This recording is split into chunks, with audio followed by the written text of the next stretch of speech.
Hello guys, welcome to polytechnic वाले। आज के इस न्यू वीडियो में आपको पता चलने वाला है कि आपने जो एलएनटी का असेसमेंट टेस्ट दिया था, LNT DET assessment 2023 assessment test दिया था कुछ दिन पहले, उसका रिजल्ट कब आने वाला है कि आपका पता चलने वाला है कि आप शॉर्टलिस्ट होने वाले हो और इंटरव्यू कितने दिनों में होने वाला है। और साथ ही साथ ये भी हम लोग डिस्कस करने वाले हैं कि जितने भी आप लोग को डाउट्स थे पिछला दो एलएनटी से रिलेटेड जो वीडियो था उसमें जितने भी डाउट्स थे वो भी इस वीडियो में आज कवर करने वाले हैं।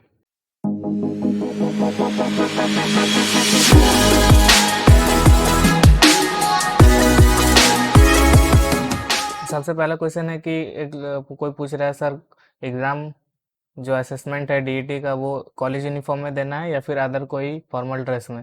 तो ऐसा कुछ लिमिटेशन नहीं है कि आपको फॉर्मल में होना चाहिए या कॉलेज यूनिफॉर्म में, कोई भी यूनिफॉर्म में एग्ज़ाम दे सकते हैं। ऐसा कोई ज़रूरी नहीं है कि आपको फॉर्मली पहनना है या कोई स्पेसिफिक कलर का ड्रेस पहनना है। हम लोग यूट्यूब से कमेंट्स पिक करके डिस्कस कर लेते हैं। बहुत ये पूछ रहे हैं कि ज्वाइन कैसे करते हैं। अगर आप टेस्ट ज्वाइन करने का बात कर रहे हैं तो टेस्ट आपको ईमेल में लॉगिन आईडी और पासवर्ड मिल जाएगा, उससे आपको ज्वाइन करना है। एक एग्ज़ाम के बाद कितने दिनों बाद रिजल्ट आएगा, तो ये डिफ़र कर सकता है कि मेरा तो ऑन ऑन कैंपस हुआ था, आप लोग का ऑफ कैंपस है। तो ये दोनों के बाद ऑन कैंपस में भी ये थोड़ा डिटेल में आपको आगे डिस्कस कर लिए हैं, इस वीडियो में आपको आगे पता चल जाएगा। टाइम स्टैम्प जाके देख सकते हो, और ऑफ कैंपस में भी कितना टाइम लगा था वो भी डिस्कस कर दिए हैं, इस वीडियो में ही आपको मिल जाएगा, वो उसका भी टाइम स्टैम्प आपको मिल जाएगा नीचे। बेसिकली ये हुआ कि वो पार्ट मैं पहले ही रिकॉर्ड कर चुका था, इसलिए अब दोबारा रिकॉर्ड करना नहीं है। उस टाइम कैमरा ऑन करना भूल गया था, इधर ऑडियो तो रिकॉर्ड हो गया, तो अब बाद में जाके देख रहे हैं कि वो तो बस एक फोटो क्लिक होके मोबाइल लॉक हो गया है। तो इसलिए आपको टाइम स्टैम्प नीचे मिल जाएगा, तो वहां से जाके आप देख लो। एग्जाम देने के कितने दिन बाद रिजल्ट आता है वो आपको बता दिया कि कितने दिन बाद शॉर्ट लिस्ट का रिजल्ट आएगा या फिर इंटरव्यू का, वो आगे आपको पता चल जाएगा। अब बहुत लोग पूछ रहे हैं कि लैपटॉप में है तो वेबकैम और माइक्रोफोन चाहिए क्या। अगर लैपटॉप में अगर आपका पहले से वेबकैम दिया हो तो अलग से वेबकैम क्यों चाहिए, कॉमन सेंस है ये। अगर माइक भी लैपटॉप में रहता है, नहीं चाहिए, मतलब माइक भी पहले से ही रहता है लैपटॉप में, तो आपको नहीं चाहिए। इसके लिए वो जो आप पिछले वीडियो में मैं दिखाया था आपको टेस्ट करके, उसमें आप देख सकते हैं। तो माइक से और कैमरा से रिलेटेड अगर आपको कोई डाउट है तो उसमें जाके आप चेक कर लो अपने सिस्टम डिटेल्स, उसमें आपको पता चल जाएगा कि आपको कोई प्रॉब्लम हो रहा है या नहीं। अगर प्रॉब्लम हो रहा है तो उससे काम नहीं चलेगा, अब प्रॉब्लम नहीं हो रहा है तो उससे काम चल जाएगा। और बहुत लोग पूछ रहे हैं कि 70 से 80 नंबर आया है तो उसमें सिलेक्शन होगा कि नहीं। तो ये तो कोई नहीं बता सकता, क्योंकि एलएनटी किसी को शेयर नहीं करता है कितना इसका स्कोर आया है। जो सेलेक्ट हो गया उसको भी शेयर नहीं करता कितना इसका स्कोर आया है। डायरेक्ट शॉर्टलिस्ट का रिजल्ट आता है कि आप इंटरव्यू के लिए शॉर्टलिस्ट हो गए हैं, तो आप रेडी हो जाओ।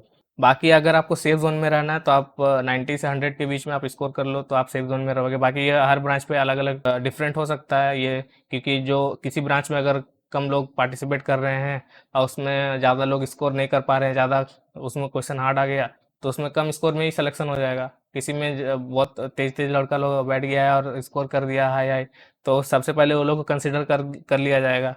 तो ऑटोमेटिकली अगर आपका स्कोर कम आ रहा है तो फिर आप सेलेक्ट नहीं होइएगा। तो इस हर एक सेक्शन में कैसा कैसा क्वेश्चन आता है, तो इसके लिए आप टेलीग्राम में ज्वाइन कर लो। वहाँ बाकी लोग से पूछो कैसा कैसा क्वेश्चन आता है, तो वो लोग आपको, मतलब बहुत कोई पहले से तो शेयर किया हुआ वो सब मैंने पिन कर दिया, तो पिन मैसेजेस चेक कर लो। कुछ उसमें नहीं मिलता तो फिर मैसेज करो। आपको 900 मेंबर्स अभी हो चुके हैं, तो उसमें से 9 लोग भी अगर आपका रिप्लाई कर देंगे तो आपका काम बन जाएगा। फिर एक बंदा पूछ रहा है कि अगर डेस्कटॉप यूज़ कर रहे हैं तो अगर हम ईयरफोन यूज़ कर रहे हैं तो अलग से माइक भी लगाना होगा क्या। तो ये लैपटॉप में तो ईयरफोन से काम हो जाएगा क्योंकि उसमें एक ही स्लॉट होता है, लेकिन डेस्कटॉप में डबल स्लॉट होता है, एक माइक के लिए अलग होता है, एक इस ईयरफोन के लिए अलग होता है। तो जब आप ईयरफोन वाले में डालिएगा तो सिर्फ आपका ईयरफोन ही काम करेगा, उसका माइक यू काम नहीं करेगा, तो वो वॉइस डिटेक्ट नहीं कर पाएगा आपका डेस्कटॉप। तो इसलिए आपको अलग से एक और स्लॉट में होता है, उसमें आपको माइक लगाना होगा। नहीं, और ये क्वेश्चन मतलब बहुत लोग पूछा है कि कितना स्कोर करेंगे, कितना क्वेश्चन बनाएंगे तो सिलेक्शन हो जाएगा। तो ये पहली बात तो बहुत लोग तो पूछ रहे हैं कि अटेम्प्ट कितना करना चाहिए। तो अटेम्प्ट आप 120 में से 120 कर दोगे कि कोई नेगेटिव मार्किंग नहीं है, लेकिन ये इसका मतलब ये नहीं कि अटेम्प्ट कर रहे हैं, जो क्वेश्चन बन सकता है उसको भी तुक्का मार के पार कर दे रहे हैं जल्दी जल्दी बनाने के लिए, सारा क्वेश्चन अटेम्प्ट करने के लिए।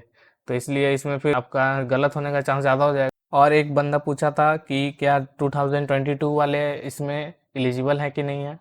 तो इसमें बिल्कुल एलिजिबल नहीं है, सिर्फ इसी साल 2023 में पास आउट होने वाले हैं उनके लिए है। और ये एलिजिबिलिटी क्राइटेरिया उनका अप्लाई फॉर्म जो अप्लाई कीजिएगा वहाँ पे भी लिखा हुआ है, तो ये पिछले साल वाले नहीं भर सकते इसमें। अब एक और बंदा पूछा है कि वोटर आईडी कार्ड से वेरीफाई कर सकते हैं कि नहीं कर सकते हैं। तो जो लोग अभी तक असेसमेंट नहीं दिए हैं या फिर पिछला वीडियो नहीं दिए हैं देखे हैं, तो उनको पता ही नहीं होगा कि ये वेरीफाई क्या करना है, तो बता देते हैं, पिछला वीडियो जाके देख लो। तो नहीं तो फिर इसमें थोड़ा सा बता देते हैं कि जब आपका असेसमेंट स्टार्ट होगा तो आपको पहले फ़ोटो से आपका फ़ोटो लिया जाएगा, उसमें फिर आपका आईडी कार्ड का फ़ोटो लिया जाएगा। मतलब पहले आपका फ़ोटो लिया जाएगा, फिर नेक्स्ट स्टेप में कोई आईडी कार्ड का। तो उसमें वोटर आईडी कार्ड आप यूज़ कर सकते हो, बिल्कुल कर सकते हो। नहीं कर सकते तो आधार कार्ड यूज़ करो, वो भी नहीं है तो कॉलेज का आईडी यूज़ करो, कोई भी आईडी यूज़ कर सकते हो। अब बहुत लड़का कंफ्यूजन में है कि जो टेस्ट दे लिए उनका टेस्ट सबमिट हुआ है कि नहीं हुआ। बहुत लोग का ऐसा प्रॉब्लम हो रहा था कि टेस्ट देते देते फ्रीज हो गया तो कट कर दिए, फिर छोड़ दिए, टेस्ट दिया ही नहीं। फिर बाद में ओपन करके देख रहे हैं तो उनको पता ही नहीं चल रहा है ये टेस्ट सबमिट हुआ है या कि नहीं। बहुत लोग टेस्ट दे रहे हैं, लास्ट का टाइम बचा है, उस टाइम कुछ प्रॉब्लम हो गया जिसके कारण अब कंफ्यूजन में है कि उनका टेस्ट सबमिट हुआ है कि नहीं हुआ है। तो ये अच्छा, मतलब फिर से अगर आप टेस्ट के लिंक पे जाइएगा तो शुरू में जब आप गए होंगे तो वहाँ पे ध्यान दिए होंगे तो पता चला होगा कि वहाँ आपका अटेम्प्ट लिखा हुआ है कि उसमें मतलब एक अटेम्प्ट है, उसमें टोटल अटेम्प्ट 1 है जिसमें कि आपका 0 दिया हुआ रहेगा। तो मतलब अभी तक आप अटेम्प्ट मतलब स्टार्ट नहीं किए टेस्ट, इसलिए ऑफ 1 मतलब बता रहा है कि 1 अटेम्प्ट में आप 1 अटेम्प्ट दे चुके हैं, तो मतलब आपका टेस्ट सबमिट हो चुका है, तो उसके बाद आप कुछ नहीं कर सकते। तो और जो लोग का बीच में कुछ प्रॉब्लम आ जाता है तो वो सिंपली ब्राउज़र क्लोज करके दोबारा ओपन करके दोबारा लॉगिन करके फिर से मतलब वहीं से कंटिन्यू कर सकते हैं टेस्ट, तो कोई प्रॉब्लम नहीं होने वाला है। और उसके बाद सबसे मेन क्वेश्चन पे आते हैं कि टेस्ट का रिजल्ट कब आएगा। तो ये बता पाना बहुत मुश्किल है, क्योंकि ये डिपेंड करता है जो टेस्ट ऑर्गेनाइज कर रहे हैं उनका, वो टीम पे, क्योंकि ये ऑल इंडिया ऑफ कैंपस हो रहा है। मेरे टाइम पे तो ये ऑन कैंपस हुआ था, वो तो अभी मैं आपको बता दूंगा मेरा कितना दिन में रिजल्ट आया था। लेकिन ये जो ऑफ कैंपस हो रहा है इसमें नंबर ऑफ स्टूडेंट बहुत ज़्यादा हैं और ऑर्गेनाइज एक ही टीम कर रही है। उसमें कैंपस वाइज हो सकता है बटा हुआ हो अलग अलग टीम, लेकिन ये ऑन कैंपस नहीं है, ऑफ कैंपस है, तो इसमें इतने ज़्यादा स्टूडेंट हैं तो हो सकता है हल्का सा ज़्यादा टाइम लगे। ये ईमेल दिख रहा होगा आपको, इसमें है पहला ईमेल है जो कि हम रजिस्टर किए थे LNT एडुटेक प्लेटफॉर्म पे। तो ये 26 मार्च को सबसे पहला मतलब समझ लीजिए कि रजिस्ट्रेशन हुआ था LNT एडुटेक प्लेटफॉर्म पे। उसके बाद 30 मार्च को मेल आया टेस्ट के लिए, टेस्ट कब होने वाला उसके लिए। तो 30 मार्च को मेल आया, उसमें आप देख सकते हैं कि टेस्ट होने वाला है 4 अप्रैल को। उसके बाद मॉक टेस्ट का डेट दिया 31 अप्रैल को। मतलब 30 मार्च को मेल आया है और 31 मार्च को मॉक टेस्ट होने वाला है, मतलब उसके अगले ही दिन। और टेस्ट होने वाला है 4 अप्रैल को। लेकिन कहानी में अभी ट्विस्ट है, 4 अप्रैल को टेस्ट हुआ नहीं, तो 31 मार्च को सक्सेसफुली मॉक टेस्ट कंप्लीट हो गया। उसके बाद फिर नेक्स्ट मेल आता है 31 तारीख को कि आपका सक्सेसफुल मॉक टेस्ट ये रहा। मतलब मॉक टेस्ट के लिए आईडी पासवर्ड रिसीव हो गया, ये देख सकते हैं। टाइमिंग दिया हुआ है, डेट दिया हुआ है और ड्यूरेशन दिया हुआ है 30 मिनट्स का। इसमें मतलब आपको पहले वही लॉगिन करने के लिए लॉगिन प्रोसेस होगा, फिर कुछ कुछ क्वेश्चन होगा, उसमें आपको पता चल जाएगा कि आपका टेस्ट देना कैसे है जब रियल वाला असेसमेंट होगा। तो फिर हम लोग को 2 अप्रैल को मेल आता है कि जो 4 तारीख में असेसमेंट होने वाला था वो अब पोस्टपोन्ड होके 7 अप्रैल को होगा। अब तो पता चल गया 7 अप्रैल को होने वाला है। फिर 5 अप्रैल को नेक्स्ट मेल रिसीव होता है, उसमें असेसमेंट का शेड्यूल और लॉगिन क्रेडेंशियल दिया हुआ है। तो इसमें देख सकते हैं 7 अप्रैल को 3:30 बजे टेस्ट स्टार्ट होगा, डेट टाइम दिया हुआ है और टोटल असेसमेंट टाइम 120 मिनट। ये सब हम पहले भी दूसरा वीडियो में डिस्कस कर चुके हैं। यहाँ ये भी देख सकते हैं कि कौन सा ब्राउज़र अलाउड है और कौन कौन सा ये इंस्ट्रक्शन दिया हुआ है, ये सब आप रीड कर सकते हैं पॉज करके। उसके बाद असेसमेंट कंप्लीट हो गया 7 तारीख को। अब आता है फाइनल रिजल्ट का टाइम। तो रिजल्ट हम लोगों का मतलब ये पता कैसे चला कि आपका टेस्ट क्लियर हुआ कि नहीं हुआ। नेक्स्ट ईमेल रिसीव हुआ 14 अप्रैल को, तो 7 तारीख से 7 दिन बाद। तो एक वीक में फिर दूसरा दूसरा नेक्स्ट ईमेल रिसीव हो गया जिसमें आपका दिया हुआ है we are happy to announce that you have cleared the assessment process and have been short listed for interview process. Interview के लिए ये मेल रिसीव हो गया। इसमें फिर और एक लिंक दिया हुआ है जिसमें आपको एकेडमिक डॉक्यूमेंट्स अपलोड करना है और अदर डॉक्यूमेंट्स जो जो उसमें लिस्ट होगा वो आप देख लीजिएगा, वो अरेंज करके जितना जल्दी हो सके उतना जल्दी अपलोड अपलोड कर दो।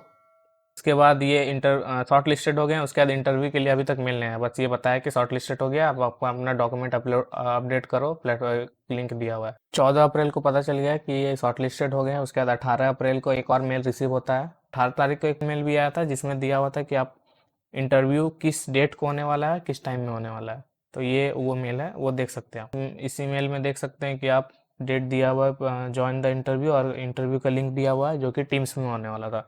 तो माइक्रोसॉफ्ट टीम्स में आपका इंटरव्यू होने वाला है। तो वो आप मोबाइल से भी दे सकते हैं और कंप्यूटर से भी दे सकते हैं, किसी से भी दे सकते हैं। और यहाँ पे कुछ यहाँ और यहाँ पे कुछ पॉइंट्स दिया हुआ है जो कि आपको इंटरव्यू के टाइम कंसिडर करना है, तो ये आप पॉज करके रीड कर लो, नहीं तो फिर कभी न्यू वीडियो बनाएंगे तो उसमें आपको अच्छा से बताएंगे। और वीडियो लग रहा है बहुत लंबा हो गया। हाँ, तो ये इंटरव्यू कंप्लीट हो गया। 7 तारीख को टेस्ट कंडक्ट हुआ, 14 को पता चल गया कि आप शॉर्ट लिस्टेड हो गए हैं, 18 को ईमेल आ गया कि आपका इंटरव्यू होने वाला है 19 को। टेस्ट कंडक्ट होने के 12 दिन बाद ही इंटरव्यू हो गया। तो लेकिन इतना जो अभी तक हम सब बताएं ये था मेरे लिए जो कैंपस में आया था, लेकिन ऑन कैंपस जिनका जिनका हुआ था वो यहाँ पे जो जीटी है उनसे हम पूछें तो उनका 1.5 मंथ्स मतलब 1.5 महीना लग गया था शॉर्ट जो मेल रिसीव हुआ था इंटरव्यू कॉल के लिए वो।